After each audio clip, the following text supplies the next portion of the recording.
I'm thrilled to dive into some real-life relationship tales from the internet's treasure trove of shared experiences. Join me as I read through stories submitted by Redditors seeking wisdom and guidance on matters of the heart. I, 23 female, lost my virginity and my boyfriend, 24 male, gave me chlamydia. What can I do to get over this? I basically had sex for the first time at 23. I waited because I wanted to have sex with someone that I love. About a month after we had sex, my boyfriend told me he tested positive for chlamydia. He asked me if I had been with any partners since meeting him, and I said no. I asked him the same, but he said no. He then asked me if I was a virgin, and I said yes. I didn't tell him I was a virgin because I didn't want it to change the way he perceived me. Looking back, I regret this, and I wish I told him before we had sex the first time. After I admitted the truth and told him I was a virgin, he tried pinning the blame on me because I also told him I had oral sex with a guy I was dating about 3 weeks before meeting him. The next day, I go to the doctor to get tested, and the doctor tells me you mainly get chlamydia from vaginal sex, not oral. The next day, I call him, and I ask him to tell me the truth. He finally admits that he had casual sex one night, stand with a girl a couple days after our first date.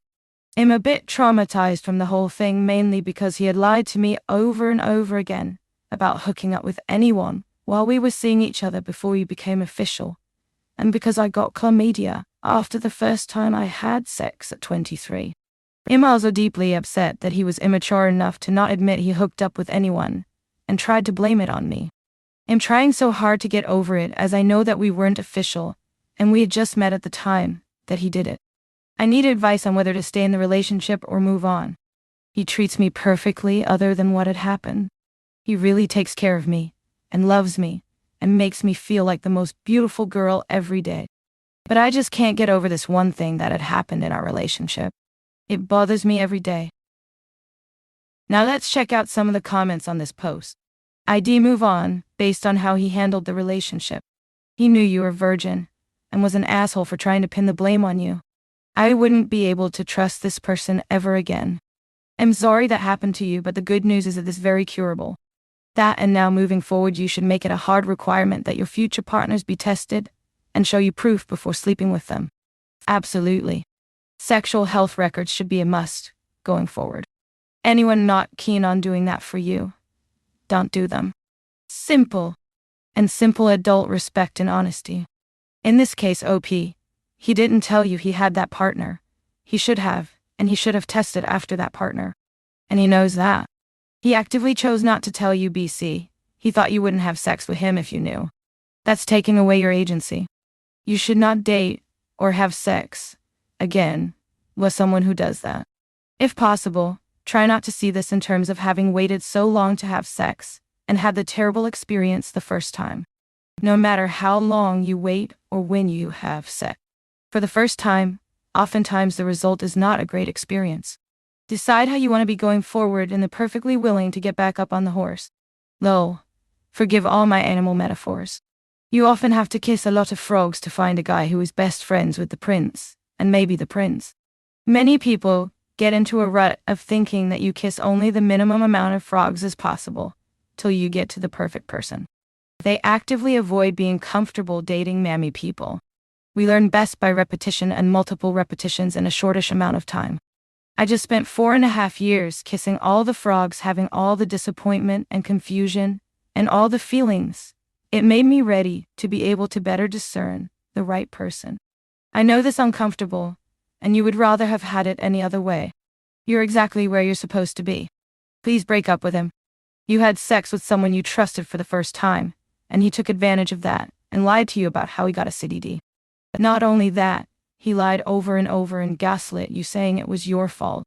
That is not husband, boyfriend, fuck buddy, or even friend material. You should never have someone in your life who would ever do anything remotely close to this. Apart from blaming me for chlamydia and fucking someone else while we were dating, has a great boyfriend. These posts always end with something flabbergasting like this. She did insert something seriously morally questionable, but other than that, they are perfect. And now for the next story. How do I, 21 female, tell my boyfriend, 23 male of 5 months, that I can't orgasm? I can orgasm fine on my own, but with partners, I can't feel anything. I think I get too nervous and just go numb, but I can't feel cunnilingus or piv or anything. My boyfriend and I haven't done anything yet, but I feel like I should let him know. But I have no clue how. Like, what is the nicest way to tell your boyfriend that he can't please you sexually at all? Also, when I had sex in the past, I pretended to moan and stuff, even though I didn't feel anything. I feel like it would be wrong to do that with my boyfriend. It's basically lying. So how do I navigate that? Too long. Didn't read. I don't feel sensation when I am with a partner, and I have no clue how to act with my boyfriend because of it.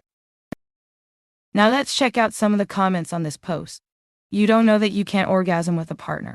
You just know that you haven't got there yet, and that it will require a lot of patience and understanding from him to get to a mutually satisfactory sex life. I would simply tell him that, and don't fake anything. Here's the response from OP. But isn't it awkward to just be silent while having sex? It's more awkward to fake your pleasure. If he's a decent guy, he'll put in the effort for you. Well, sex can be awkward sometimes, particularly when you haven't figured each other out yet. Why are you so terrified of a little awkwardness? But the only options aren't fake moans and deadly silence. You do know you can talk, right? How is he going to figure out what you like if you don't tell him what's working and what's not? And vice versa? Also, I don't think fake moans are that bad. It's also a way to communicate what you like. And now for the next story. I, 45 male, found my wife, 44 female, trolling and laughing about a murdered child on Reddit. How do I proceed? I'm not too sure how to even go about this, but I'll try to explain. Last night, I was scrolling through Reddit and came across a thread of an obscure subreddit involving true crime discussion. On the thread, they were discussing a murder victim. Then, I came across my wife's gamer name, which she clearly has used as her Reddit name. I knew she used Reddit, but we haven't shared our account info. This person is definitely her, as her post history references some of the niche things she's into, and her gamer username is also very unique. Let me just say, my wife is a loving person in real life. She's a good mother, a hard worker, and above all else, she's always been good to me. But what I saw her saying was utterly revolting. She was fat-shaming the murdered child, and even said the world was better off without them. She insinuated that the child was an animal. She even went on to attack the child's mother, also dead, and surviving family. Her post history suggests she's been at this for a long time, and she's made near hundreds of comments regarding this dead kid and her mum. I don't know this person. I'm fucking shocked. I've tried to act like I don't know all about this to her, and continue as normal, but I've just got a massive sinking feeling in the pit of my stomach. I feel like I don't even know her. I'm scared of even bringing this up in case it brings up a side of her I can't face. I'm honestly breaking down over it. Please help. I'm using a throwaway for obvious reasons. Edit 1. I'm not going to discuss the case, who the victims are, or the sub. If that makes this look fake, so be it. Edit 2. I'm getting some thoughtful and helpful replies. Thanks all. However, if this post blows up too much, I'll take it down. I want the opportunity to confront my wife about this, and there's a chance she will see it. If you want an update, DM me a couple days, and I'll do a copy and paste of the situation. Now let's check out some of the comments on this post. I feel like you've just discovered the kind of hateful person she actually is. What kind of sick person actually mocks a dead child and grieving family? If this is real, this may be beyond our pay grade. Emo. Talk to a professional first, therapist or psychiatrist. The reason I say that is you want to be prepared, just in case, should this turn out to be both her and a sign that there's a very dark part of her that she's concealed from you. You can ask, said professional, how to approach confronting her. I think I'd start by poking through the user's recent history a little, looking for something innocuous.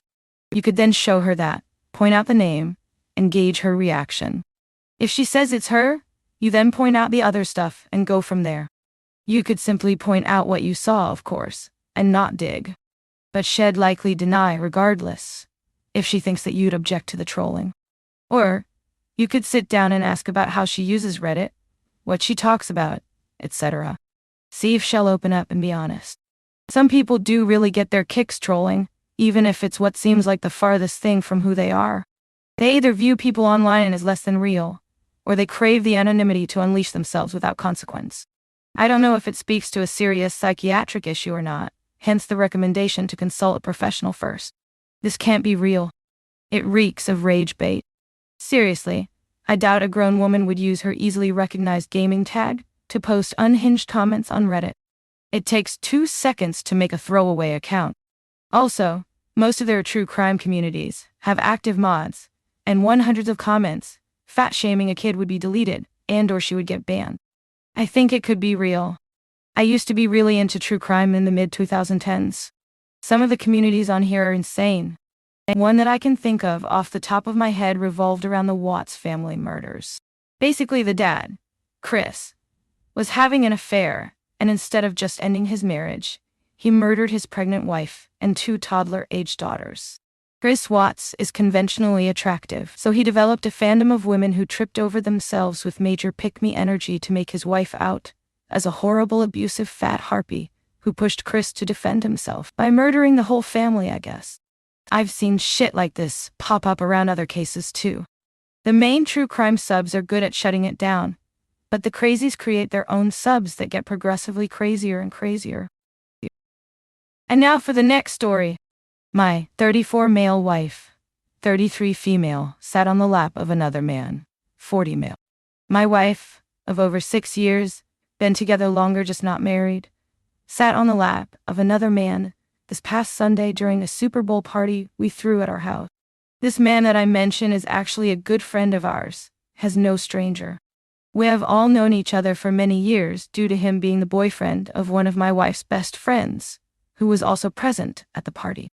Now, to play out the situation, what happened was we were all sitting outside watching the game when along comes my wife, who is fairly intoxicated at this point, and starts shooting the shit with us. She then, without any reason, proceeds to sit on the lap on our friend. It wasn't sexual by any means, but there were other seats available, so I was confused as to WTF was going on. Even without there being seats, I obviously would have had the same reaction. I couldn't really tell you how long time went by, but I audibly told her to sit down on the bench that was open next to him, and asked what she was doing. I didn't make a thing of it, so nothing sparked out of the situation at that moment. That was until later that night when I confronted them both as he was leaving. I brought up to her in front of him how I thought that was very inappropriate, and as a married woman, she shouldn't have done that. They both apologized and stated it's nothing like that, which I actually believe. I know it would never come down to it between them two like that, but the issue I had was just the inappropriate nature of it, and how it makes me look as a husband, and her a wife. Now here's when things kind of takes a turn. My wife then begins to twist the situation around and starts saying how it's actually not that big of a deal, and him just being insecure and more or less a little bitch. At this point things turned up, and we got into it. She refused to acknowledge how I felt, and claimed it didn't seem as bad as I made it, and how she wouldn't care if her friend sat on my lap, or how her friend doesn't mind it. I repeatedly told her I would never allow that cause I'm a married man, and that I couldn't care less if her friend doesn't mind such behavior. We went to bed, with not much resolve. We spoke the following morning, and she agreed that it was wrong and apologized again. Now, here's the reason why I decided to bring this up here on the subreddit, which I wasn't planning to. We mildly spoke about it today, and she brought up how she finally got around to speaking to her friend, whose boyfriend's lap she sat on, and apologized. She said how her friend said it was no big deal, and they know it was never meant to be sexual. She then proceeded to tell me how I got her all flustered, and made her thought she should apologize to her friend like she did something really wrong. At this point, I just sat there and stared at her, briefly thinking to myself, am I going crazy here? Am I truly the only one who doesn't see this as a problem? I let it go at that point, but I just can't shake off how I'm still feeling about it. I cannot be the only who deems this inappropriate, right? Now let's check out some of the comments on this post. As a married woman, I can't imagine sitting on another man's lap, sexual or not. It's inappropriate. I think if she was just drunk and did it thoughtlessly, she would apologize and moved on. The fact she's doubling down and making you out to be the bad guy raises bigger concerns, Imo. Yes, your wife is dumb. She doubled down on something inappropriate. The SB was 2 days ago. She should have already sobered up. I don't blame you. I understand that there may have been no malice. It's never about the intention, but the perception. You, your wife and the friend may have known that it was innocent, but others may have been disgusted or shocked by it. She needs to own up to her nonsense. Yes. Wonder how his wife would have felt if he had a woman sitting on his lap. OP, your wife was very disrespectful not only to you, but her girlfriend as well. TBF, she did say she wouldn't mind if her friend sat on OP lap. But it's normally easier to say those things when it is not happening to you. I wouldn't like my wife sitting on another dude's lap, but just depends on the person and the context. There's two different problems here, as I see it. The first was the initial decision to sit in his lap. That was inappropriate, but could be chalked up to inebriation and a lack of seats. A bad judgment call, but forgivable. The second, more serious problem, is her doubling down on it for the next 2 days. She's either uncomfortable with admitting she's wrong, or there's more going on with this guy, and she's getting defensive about it. Like and subscribe for more awesome daily Reddit content. And don't forget to hit the bell to get notified when I upload new videos.